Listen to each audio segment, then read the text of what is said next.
Details have emerged on the intrigues surrounding the release of the report on the investigations into Kenya's participation in the Rio Olympic Games in August.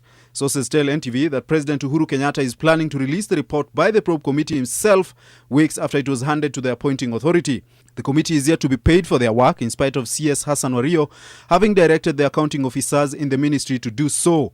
Members of the committee, led by Chairman Paul Ochieng, say the ministry officials are demanding a copy of the report before releasing the money, seeing as most of them are hugely mentioned in the disappearance of the monies. Sources tell NTV that some of the damning findings in the report show that over 88 million shillings was lost in overpriced ticket purchases by ministry officials for the travelling party.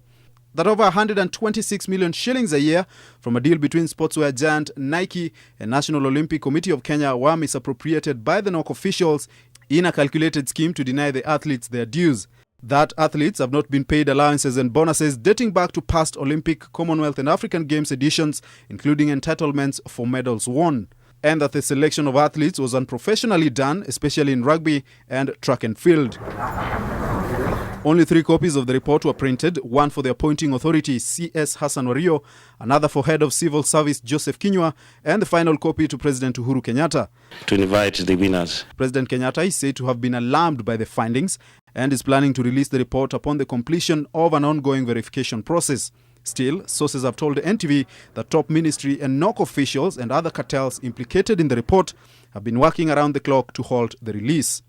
Some of the recommendations from the committee are that the NOC accounts for over 126 million shillings a year Nike funds, prosecution of ministry officials found culpable, and professional selection of teams for future events. Edmond Nyabola, NTV Sport.